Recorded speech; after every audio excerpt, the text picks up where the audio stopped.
Hello, everyone, and welcome to Inside the World of Box Lacrosse.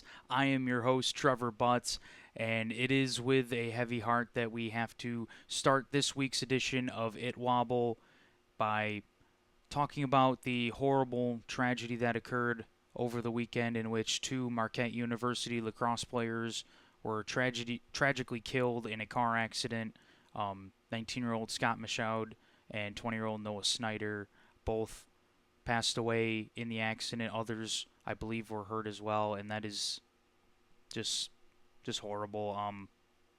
I can't imagine what everybody knowing them and their families are going through. Just my condolences, prayers, everything to everyone affected by just this horrible tragedy and something that should never have to occur, but it did. And I just feel like we have to take a few moments here to honor these two young men and the great lives that were lost. Their impact not only on the game of lacrosse, but just on the people that they met all throughout their lives, I am sure was vast. I unfortunately never got to meet or know either of these two young men, but they were some beautiful souls from everything that I have heard and seen. And this is a sad, tough way to start our show, but it was important to mention this and take some time to honor the lives of these two young men. As we try to move on now to our next topic of the day, the NLL draft did occur over the weekend, and that was quite an eventful draft, to say the least. Lots of interesting selections, some teams that I thought did really well at the draft, some teams maybe not so much, and of course a few players that we've gotten to know here well that have played in the Can-Am Lacrosse League, First Nations Junior B Lacrosse League as well, getting drafted, and that just really was nice to see some of these guys getting recognition for all their hard work and time that they have put in, because it is a big commitment. It is a difficult commitment to make, but these guys have made it and continued to make it over the years, and just so great to see everybody getting rewarded for it. But one thing I do want to say, just on the topic of the draft, if you didn't hear your name called, don't worry yet. Your story is not over. There have been players in years past that have been undrafted that have went on to make an impact in the NLL, in the NFL, MLB, you name it. It has happened before. So do not give up now. Your story does not end here. Just keep fighting, keep working hard, because you never know what can happen. As we'll now just look at the draft a bit, and just going to go over a bit as much as I can here. I'm going to probably mostly focus on the first round, as we'll just dive right into it. Starting it off at the top of the draft, I mean, the Toronto Rock picking 1, 2, and 3. And I mean, they made two great moves to secure 2 out of those 3 draft picks. Of course, one of them being their own draft pick, but the Rob Hellyer trade made years ago with Las Vegas was a steal of a move. And then, of course, the move made mid-season this past year that sent Chris Corbeil and Mitch DeSnoo to Philadelphia. You know, I mean, that paid off like in gangbusters there for Toronto. They really walked away with a steal of a trade there, as that turned out to be pick number 3. The Las Vegas pick ended up being pick number 1. So I hope those 2 years of Rob Hellyer was worth it for Las Vegas, because they gave up C.J. Kirst, who became the number 1 pick in the NLL draft. Kirst selected first overall by the Toronto Rock, and I mean, this was kind of the selection that everybody knew was coming. No real debate about it. It always just seemed a matter of when the draft would actually occur, so we could get to talk about the selection. But yeah, C.J. Kirst, the top pick in the NLL draft this year, an American going first overall in consecutive years. That is something, you know, as an American myself, I love to see that, seeing the growth of U.S. Box lacrosse players and seeing their progression now. I mean, Brennan O'Neill last year, who looks like a stud, getting drafted first overall. That looks like a great pick. And now CJ Kirst this year, I think he will be, a stud as well. He's got all the potential in the world, and I've really not gotten to watch him in person a ton, but what I've seen on tape, I've really liked with CJ Kirst. I mean, won the national championship at Cornell, won the Tewaaraton Award as well, and that says an awful lot right there. And then, played in Mimico, looking at his page here, played in Mimico for some junior ball a few seasons ago, did well there. So a guy who's got box experience despite being so successful at the field game and, being that American-born player, has that experience, and I think is, the right number one pick for Toronto. Lefty forward definitely fills a need for them, and they add right on to it with Ty English here, picked second overall. Listed here as a forward, but I've heard he's more of a guy that can, come out the back door, play some transition ball potentially in the NLL. That is how a lot of scouts kind of see him projecting into the league. But either way, I think English is a good pickup for Toronto. That lefty will really be a help for them. Guy won a Minto Cup with the Burlington Blaze. You're going to hear that a lot throughout this ITWOBL, because there were quite a few former Blaze players getting drafted in this year's entry draft. According to Swarm It Up page, which shout out to them, at all the folks at Swarm It Up. I have been using that website for years. I absolutely love it. If you're a lacrosse fan, you love looking at old drafts and whatnot, check it out, swarmitup.com. Just great website, great info. And see here for Ty English, spent this past year with the Oakville Rock in Senior A up in the MSL. Says he had 33 points in 16 games played, and if he was playing full forward, that's not bad. But if you got him in a transition role, really putting up those kind of numbers, that spells good things, I think, for English and the Rock. Of course, Toronto did pick up Ty English's brother last year, Sam English, second overall.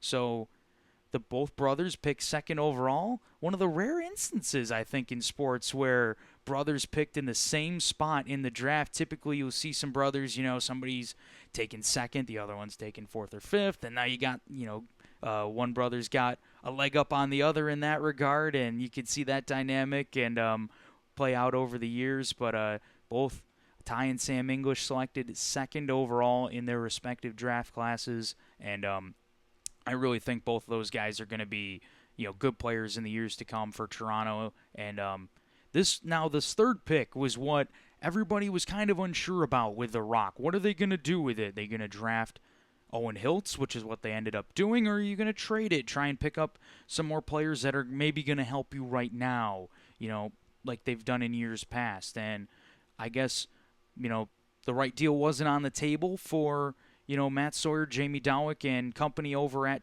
the Toronto Rock camp. So they decided to go out and take Owen Hiltz, a guy who I'm not all too familiar with. I won't lie to you folks. Haven't gotten to see a ton of Hiltz, but when I have heard about him, it has been a lot of good things. Says he played for the Carolina Chaos this past year in the PLL, so he knows how to play well at the field game. A product of Syracuse, drafted out of Peterborough, it looks like, and I think another solid pickup. I mean, there were other good players available that maybe I would have given a look to, but I think Hiltz, another lefty coming in there. It's pretty clear what the Rock said their needs were, lefties, as they draft three of them, 1, 2, and 3. And it'll be interesting to see how that plays out for the Rock, just in the years to come. If Kirst, English, and Hiltz all end up becoming, top guys, that left side could be dangerous for the Rock in the years to come. But on the other hand, if some guys struggle with development, maybe it still winds up being a need. But I don't think that's really a bad call at all by the Rock camp to just load up on the lefties. If you deem that's your biggest area of need, load up on it, because not everybody works out in the draft. I mean, at 1, 2, and 3, you'd freaking hope so that these guys work out. But that's just the nature of drafts and the nature of sports. You just never know. So throw as many darts at the dartboard as possible, and I think that's what the Rock were hoping for here, and only time will tell if it pays off for them. Fourth pick in the draft, breaking the Rock streak there, Casey Wilson, taken by the Las Vegas Desert Dogs. Las Vegas could have had pick 1, pick 4, really changed the direction of their franchise, but some bad moves made in years past cost them, and that's kind of what happens when you're an expansion team and start trading draft picks down the line for players that'll help you now. It doesn't usually work out because it takes these expansion teams often quite a few years before you're really, a contender. Teams like San Diego and like Panther City, when they were in the league, were kind of the exception, not the rule. And Vegas found that out firsthand, but they pick up a righty forward here, Casey Wilson, listed as such out of the Victoria Shamrocks in the WLA. Says he had 44 points in 13 games in the last WLA season, product of Denver as well. And another guy, sounds like a pretty good player, especially those Denver Pioneers. I know there's a lot of folks down in Allegheny that love the Denver Pioneers for Zach Miller. They have produced some very good lacrosse players over the years, that is for sure. So I think Wilson could just be another in a long line for the Pioneers. Picked 5th in the draft, Braden Saris. Now, this is a guy I got to watch in person up at the President's Cup, playing with the Brooklyn Merchants. Went to Princeton University as well. Played some ball with Peterborough with the Lakers over the summer. In addition to that, won a Minto back in 2023 with the Burlington Blaze, and I really like Saris a lot. A righty forward, brings some size, listed as 6'3", 210. Born in 02, so good year. 23 years old. So he's grown into his grown man body. He's starting to get into that. He's not like a young kid, fresh, out of high school, like some guys that have been picked in this draft are. He is, developed, got to put some weight on his body, gonna be able to play, and handle the physicality, I believe, in the NLL with that natural size. According to Swarm It Up here, 15 points in 4 games for him at the Prezi. During the regular season, that's what it was. 10 points in 3 games for him at the Prezi. A guy who has bounced around a lot, played for a lot of different teams over the summer, but has been effective everywhere he has went. And I think it's all the reason why a lot of those teams, why he's been bouncing around so much, a lot of these teams are like, we got to get him on our team. He will help us win. Sometimes with players, you might think, oh man, do these teams just not want me? No, everybody wants a piece of Braden Saris. And in my opinion, I think he was the top righty forward in this draft. Casey Wilson listed as a righty forward as well. Picked 1 pick before him. We'll see if that ends up being a good one for Vegas, or maybe they missed out on Braden Saris sitting right there as well. Only time will tell, really. Just a little bit on Wilson, 6'1", 200, so not as big of the size as you get with Braden Saris, but that's not always what everybody's looking for either in the draft. I know, especially in America, we all kind of always think bigger is better, and that's not always the case. I mean, Kyle Buchanan has had an amazing NLL career, and he's only a few inches taller than I am. So you can be a great, effective player really at any size, and only time will tell how these guys turn out. Alex Marinier, the next pick in the draft, 6th overall, taken by Halifax, another Merchants guy, and Marinier was somebody that I really loved watching up at the Prezi as well. He had some great games. I think he's another guy. He's listed here as a forward, righty forward. I think he's going to play more a transition role in the NLL. I think that's kind of how he projects, but I think in Halifax, he will be a very good player for the Thunderbirds. During the regular season with the Merchants, 15 points in 4 games, 8 goals. So he's somebody that can really get up the floor and, put the ball in the back of the net. But he can go run offensive sets for you as well if need be. he can really play both ends so well, and that's why he's so valuable, I think, and why he was drafted so high. Real good lacrosse player, high lacrosse IQ. Played the bulk of this year with the Coburg Kodiaks in the MSL. 17 games with the Kodiaks, 26 goals, 54 points. So he's somebody that our friend Steven Stamp got to see an awful lot of working with Coburg, and I bet Stamper is just as high on Marinier as I am because he looks like one heck of a player. Another guy who was on the Burlington Blaze Minto Cup team. Like I said, get used to hearing that. There's quite a few of them taken in this draft, and Marinier, I think, one of the best ones, and I really think Halifax had one of the best drafts out of all the teams, and you might be kind of wondering, like, yeah, they picked Marinier at 6, great player, good pick, but were they really the best? I mean, Toronto had 1, 2, and 3. How could Halifax have the best? But just keep watching because you'll find out why I think the T-Birds had the best picks here in the first round of the draft because they got some steals later on because they ain't done yet. But moving on to the Georgia Swarm, who had back-to-back picks here in the first round, 7 and 8, and they took transition player Ben Trumbull, the righty, and lefty forward Nolan Byrne. As I know another Byrne that's pretty good, a pretty good lefty forward as well. So maybe he will turn out to be just as good. We'll have to wait and see. But first, a bit on Ben Trumbull. Trumbull played with the Peterborough Lakers in the MSL, won a Minto Cup with the 2023 Burlington Blaze, and Trumbull 6'4", 220. He's got the size that you're looking for in an NLL transition defender. Hard to really look at the numbers and talk about these guys. I'm not going to lie to you folks, but 8 points for him in 13 games. That shows you right there, just in those stats, he can get up the floor and he can be effective. 5 assists out of the 8 points, so he makes good decisions when he's in those goal-scoring positions as well. So that says a lot about him.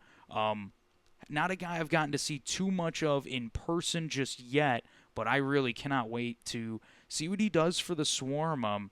Went to Colgate, so a very highly regarded school in the States as well. So somebody I'll be, eager to see. And then I'll also like to see Nolan Byrne as well, lefty forward, 6'3", 190. An early declaration here for the 2025 draft. Spent this past season playing junior ball with the Whitby Warriors. Came up just a bit short of winning the Ontario Championship and getting to go to the Minto Cup. But when you look at his junior numbers, it was not at all the fault of Nolan Byrne for why Whitby just came up a bit short against Orangeville. 94 points for Byrne in 20 games during the regular season. 50 goals for Nolan Byrne. Yeah, you heard me right. 50 goals for Byrne.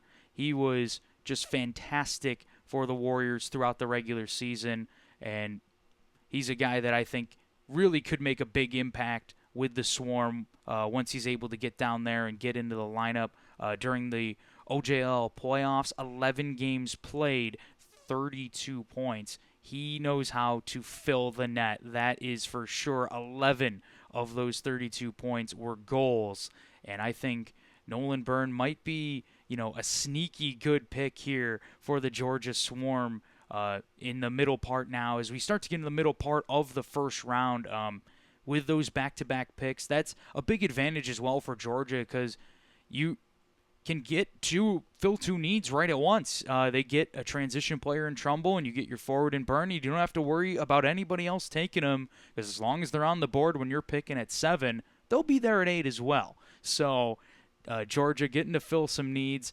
The Swarm picked up one of their picks from San Diego and a trade made prior to the draft. And then pick 9 as we move down the board is Noah Manning. 18 picks in the first round. So I'm going to try and keep it moving here as we go through, and we still have more to talk about throughout the rest of the draft. Manning, product of Denver, played out west with the Nanaimo Timbermen in the WLA, won a Minto Cup last year with the Coquitlam Adanacs. So he has done it at the junior level, but playing senior ball this year. He was effective, 22 points, 9 goals in 8 games. His last year in juniors, only 7 games, 24 points with the Adnax after coming over from Victoria. And then in the Minto Cup games last season, 5 games, 27 points. So he is, without a doubt, somebody that shows up in big games. Something about that Manning last name that just means these guys show up in big games. Doesn't seem to matter the sport. If you're a Manning, you're a good athlete, and you come up clutch. Noah Manning does, as he will head out to Calgary, stay out west there, and get to play for the Roughnecks. I think that's a good selection there. Good ad for Calgary. Manning, a West Coast guy. Haven't seen him too much either. But just looking at that, and from the things I have heard, I like Manning a lot, and that could be a steal for Calgary at pick 9. Like I said, before about these guys, only time will tell. Round 1, pick 10, the Colorado Mammoth scoop up Connor Knock out of Quincy. Played for the Owen Sound North Stars in the MSL this past season. This guy's on a bit of a heater, though. Won the 2022 Founders Cup with the Nepean Knights, won the Minto in 23 with the Burlington Blaze, and then went out west and won it again with the Coquitlam Adnax. So Connor Knock, a guy who is in demand and a guy who is a winner. And Colorado, that's an organization that's won a few times before, so they're like to get their guys that know how to win. Knock, a guy like that, 6'3", 195, might need to put a little bit of weight on to stick around in the NLL level, but he's got the natural size at 6'3", and that's what you're looking for out of your defenders. Lefty as well, that's something that I think will be good for Colorado. Owen Sound, when he was there, 3 points in 17 games this past season. Not a guy that's going to go up and score a lot of points. He seems to me more like a true stay-at-home defenseman. In Coquitlam, the year prior, playing juniors, 4 games played, 1 assist during the regular season. And looking at some of his playoff stats, just a point in 4 MSL games with Owen Sound in the postseason this year. And then on the run to a Minto, 1 assist in 5 Minto Cup games for the Adnax. And another guy's fallen down the board here that could really help out Colorado, and they're a team that's getting to address 2 needs here in the first round of the draft. I talked a bit about Georgia being able to do it with back-to-back picks. Colorado, pick 5, pick 10. But I think the Mammoth got to be pretty thrilled with how their first round has played out so far. I mean, you pick up Braden Saris, one of the best, if not the best, righty forward in the draft class. Then you get Connor Knock, a defenseman that I think projects really well for the NLL. That is just all working out, I think, for Colorado in that regard. And now another team getting to double up on draft picks here in the first round. Kyle Pepper getting selected by Calgary with the 11th pick of the first round. The Bonaventure product, the former Bonnie, gets picked now by the Roughnecks. Defenseman, right shot defenseman, 6'2", 195. Spent the 2025 season with the Victoria Shamrocks out in the WLA. Career Shamrock here, as came up playing Junior B at one point with the Victoria Shamrocks. Did so well there, they're like, we got to get this guy up to Junior A. He is starring here with Junior B.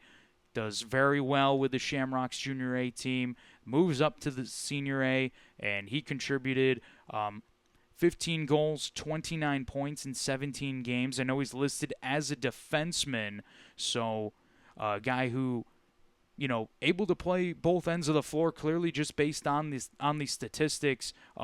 Might be a long pull at Bonaventure, and that is why he is listed as a defender. Don't quote me on that. I apologize for not having that ready to go. But, the Bonaventure products, they tend to work out pretty good. They haven't had a program for very long, but Brett Dobson, I think, is an awesome lacrosse player. I love Zach Belter, too, and there's plenty others. Randy Mearns did a great job there getting guys developed and getting them headed to the pros, and it was something that clearly happened quite frequently during his time there. Sad to see that he will not be there for this next season, but I think that program, he started them off on the right foot, and I think hopefully they will continue to just grow and grow and grow. Love seeing the Bonaventure guys make it big, fairly local to Western New York area. Fairly local to me, but definitely in Western New York, down near Allegheny. So I bet there's a lot of Arrows folks down there that are big fans of seeing these Bonaventure guys go high in the draft as well. Moving on to pick 12. Remember how I said earlier Halifax might have sneakily had the best first round here out of anybody? This might be why. Round 1, pick 12, the Thunderbirds get the biggest steal of the first round when they select Will McLeod with pick 12. I was on here last week saying, please don't go to Toronto at pick 3. He fell to pick 12. I thought he was darn near going to make it to the Bandits pick. I would have been jumping up and down if he made it all the way to Buffalo. I mean, not that we need another amazing lefty forward to come in right away and make a big impact, but I think that's what Will McLeod can do. And shoot, you got a chance to get a guy like that at pick 12, or in Buffalo's case, if he'd have made it to pick 14, why wouldn't you jump on it? And that's exactly what Halifax did. I bet, everybody up in the Thunderbirds camp, Micah Kersey and all the way up to Kurt Stiers, were probably licking their chops when they saw Will McLeod fall to them at pick 12. That is just a huge steal. McLeod, 6', 175, doesn't have the size that some of these other forwards possess in this draft, but I don't think he needs it. When you watch him play in person, he looks like he's about 6'4" out there, even though he's only 6 foot. He uses every bit of that 6 foot frame effectively on the floor. When I talked to some folks about him before I actually got his measurables, I thought he was at least like 6'3" because he's just so long. His reach just goes on forever, and those are things that are valuable in these players. And I think McLeod, even though it might not be on paper, a huge guy, he uses what he has effectively, and he is an elite shooter as well. I just love watching this guy fill the net. Spent some time with the Brooklyn Merchants in their run towards the President's Cup, got to the final, but unfortunately for them came up just a bit short. Also got to play with the Brooklyn Lacrosse Club in the MSL as well, and guess what? Won the 2023 Minto Cup with the Burlington Blaze. Product of Robert Morris University, and he also won gold for Team Canada at the 2022 World Junior Lacrosse Championship. I mean, just one of the top players, in my opinion, of this draft. He did declare early, so maybe that is a bit why he fell down the board a little bit. He's an 03 birth year, so 22 years old, I believe. Will be just 22 years old in a couple days, September 12th, Will McLeod's birthday. So happy early birthday, Will. But no, maybe that's some of the reason. But outside of that, I really have no idea why a guy like Will McLeod would fall that far in the draft. 63 points in 13 Senior B games with the Brooklyn Merchants during the regular season. With BLC, 43 points in 17 games. So 38 goals as well for the Merchants. I don't remember if I just said that. 38 goals out of those 63 points. Good God, he can fill the net. When he won a Minto with Burlington, 81 points, 31 goals. Went back with the Blaze the next season, 111 points, 36 goals. I mean, this guy dominates at juniors, was very, very good at Senior A, dominant at Senior B. Why was this guy not a top 5 pick in the draft? I don't know. I have to think it might have been that early declaration, but did phenomenal at the Prezi as well. 21 points, 10 goals in 5 games for Will McLeod at the President's Cup. Halifax got some teammates in Alex Marinier and Will McLeod to both join up with the Thunderbirds with pick 6 and pick 12 in the draft, and that right there is why I think that the Halifax Thunderbirds might have sneakily had the best draft here out of anybody. Getting Marinier and McLeod in the first round is a steal, and I hope all the folks up in Halifax take care of those two guys because they are going to be stars in this league. Just wait. keeping it moving here. Levi Virch, the next man off the board, taken by Saskatchewan, a 6'2", 206 defenseman, taken 13th overall. Played for the Carolina Chaos in the PLL. Won a silver medal for Team Canada at the 2022 U21 World Field Lacrosse Championships, and played his junior ball for the Nanaimo Timbermen. Played a year of senior ball with Nanaimo last year. 17 games for him, 7 points, 1 goal in there as well. So more of a stay-at-home traditional defenseman, and I think that's a good ad for Saskatchewan. Shoring up the back end. Never really a bad thing, in my opinion, for some of these teams during the draft, and so that's what Saskatchewan went and did. Next pick, round 1, pick 14, your back-to-back-to-back world champion Buffalo Bandits were on the clock, and they got a great one when they took their potential goalie of the future, Waukegan Shagnash, in pick 14. Shagnash played some junior B ball with the Ganawage Hunters, where he won a Founders Cup, took Ganawage to their first ever Founders Cup tournament, and won them their first ever Founders Cup championship. Went with Onondaga in years past to the Founders, and then went with Ganawage this year. Played some junior A ball with Peterborough. That is where he spent the majority of his time. And here, according to Swarm It Up, we got 15 games played for Shagnash with the Lakers, 10-4 record, 736 goals against average, and an 854 save percentage. My goodness, those are some great numbers, and I have heard a lot of good things about Waukegan Shagnash in years past. One of our early declarations here for this NLL draft, and you can see that he is an early declaration. Born on the 7th of February 2007. 2007. He just turned 18 years old, did Waukegan Shagnash. He's practically just out of high school, and we're taking him in the first round of the draft. I mean, he's a young kid, but we got to give him time. You cannot hop on this kid right away and expect him to walk in and be Matt Vince. That is just foolish expectations. I think he is going to be a great goaltender. I think he's got all the potential in the world. Former second overall pick in the Junior A draft. Guy who has been highly thought of his whole career up until this point.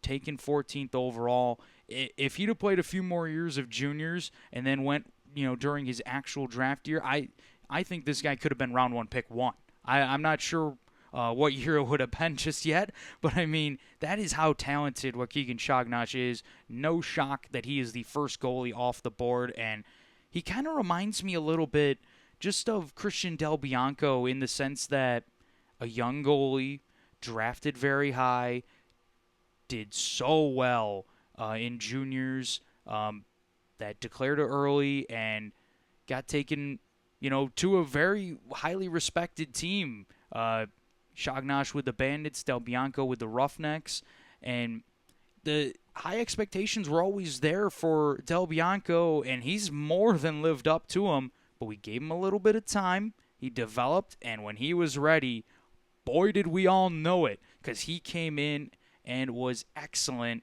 and pretty quickly won an NLL championship. I mean that says a lot about a goalie, especially a goalie, when you can come in and win an NLL championship as quickly as Del Bianco did and be one of the main reasons for that championship. Third full season for Christian Del Bianco is when he got his NLL ring. That's no time at all for a goalie to develop into a superstar like that. And let me tell you, as somebody who watched that series in person, Del Bianco was a superstar in that series for the Roughnecks. And I think Shagnash has all the potential in the world to be that same level of superstar. He has a chance to learn from the greatest goalie to ever play the game in Matt Vince, arguably the greatest player. But, oh, wait, that's his coach. That's his head coach, the greatest player of all time. So he has got he's in the best situation I think he could be in as a young 18-year-old goalie going into a new team. No pressure on him to come in and start and be the man right away. You got Vince for probably a few more years now, I'm thinking, if with the pick of Shagnach, because you're not going to expect an 18-year-old to walk right in. So they got to be thinking Vince will give him a few more years. If not Vince, Orleman can step in. He's had a great summer with Brooklyn in his own right. He might be looking for a starting goalie spot somewhere. But I think Shagnach, a home run pick for the Buffalo Bandits to get him where they got him down at 14, I think is a steal.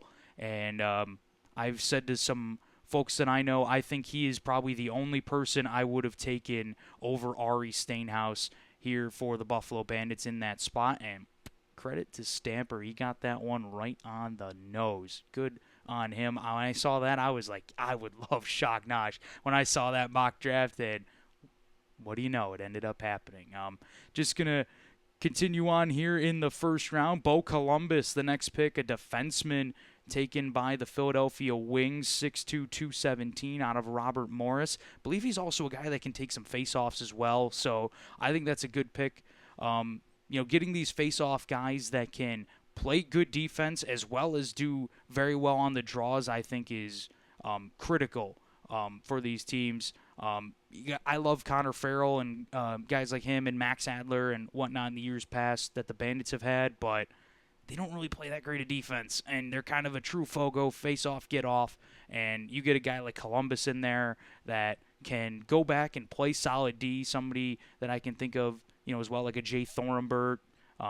There's been plenty throughout the NLL history, but if you can have a face-off guy that can take good face-offs and play solid D, you're getting a 2-for-1 there, and I think that's what Philly just got with Bo Columbus. Round 1, pick 16, Jeremy Phoenix, taken out of Mercyhurst, a Coburg Kodiak. So another player that Stamper got to see up close and personal. Undersized for a defenseman, 5'11", 175. But if he's got the speed and maybe some transition ability, I think the size really won't matter much for Phoenix.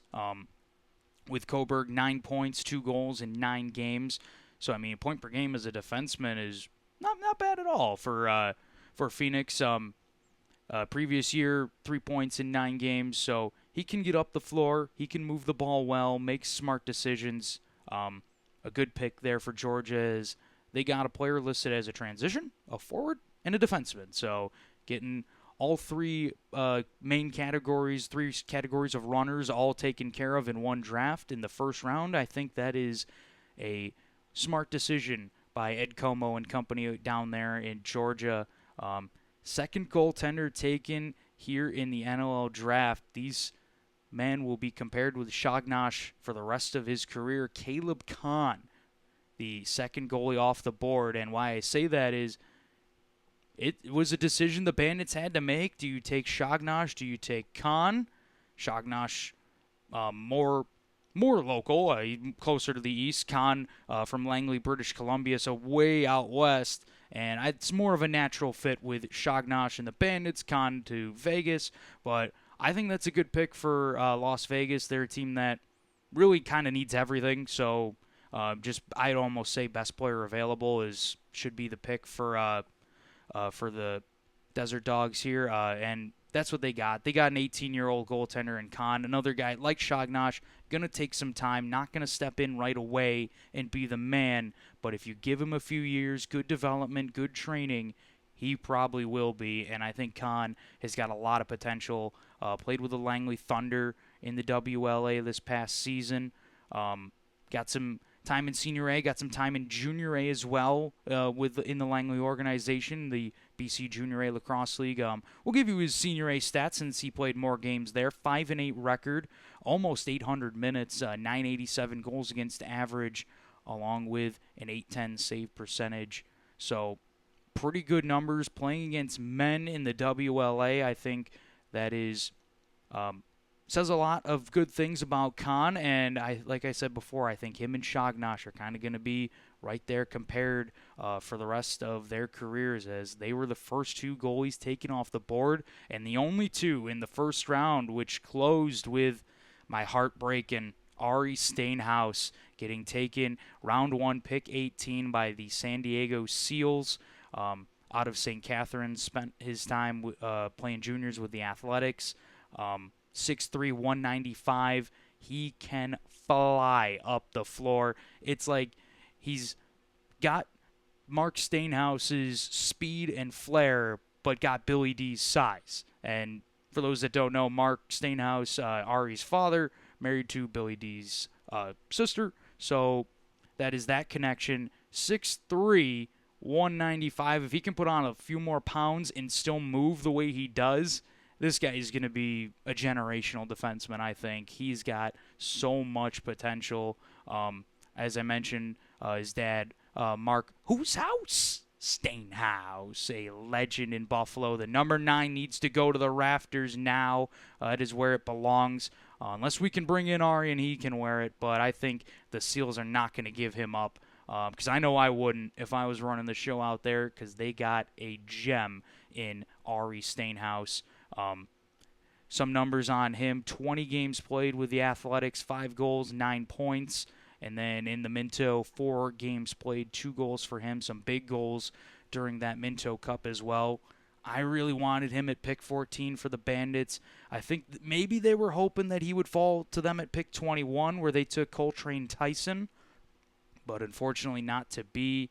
Ari will head to San Diego, and I am sure he will do some amazing things with the Seals. I just can't wait to watch. As we kind of move through the rest of the draft, just some brief mentions here for some notable names and things that I caught my eye. Coltrane Tyson, the round 2, pick 21, picked by the Buffalo Bandits. Big lefty forward, 6'5", 205. Has had some trouble staying on the floor. I don't know if it was injuries or what have you, but I don't want to speak too much on that without knowing, but I can see he doesn't have any stats for 24. But in 2022, with the Burlington Chiefs, as they were then known, 33 goals, 73 points in 17 games. Won the Minto with them the next year, 15 goals, 24 points in 5 games. A pure goal scorer. So he is somebody that I think the Bandits are going to like. They like his size, and if the goal-scoring ability doesn't translate, don't worry. You can run him out the back door, no problem with that size. Just give him some defensive education there, and it will. I don't think it'll be a problem at all for Tyson. I like the pickup as well. Adam Thistlethwaite, taken by Rochester a few picks later, another guy that I really like. Nighthawks got a few of those here in this draft. Chris Kavanaugh, an interesting pick here for San Diego. Big name, of course, in college and whatnot. As his brother Pat Kavanaugh in the league as well. So that'll be an interesting story to follow throughout here in the second round. Looking at some other picks. Another one that really stood out to me. This guy was also mocked to Buffalo by Steven Stamp, Jamison Bucktooth. I was hoping that Bucktooth would fall to the Bandits' next pick here in the second round after they took Tyson. I was like, okay, maybe we can get Bucktooth here at pick 32. Not to be, as he goes to Colorado at pick 30. Another St. Catharines Athletics guy from Onondaga is Jamison Bucktooth, and played some time, spent some time with the Red Hawks playing junior ball. Former Northman player as well. 57 points for Bucktooth in 20 games with the Athletics. 26 of them goals. Little undersized for the NLL, 5'11", 175, but he plays bigger than that. And like I said before, you can be a little undersized and be very successful in this league without a doubt. And then just rounding up the second round of the draft, Bandits took Jimmy Freehill, a defenseman, with the 32nd pick in the draft. Can go through all the Bandits picks if we want, but I'm not going to just harp on one team. What I do want to harp on and talk a bit about because it is amazing. And I'm so glad I have the opportunity to talk about this.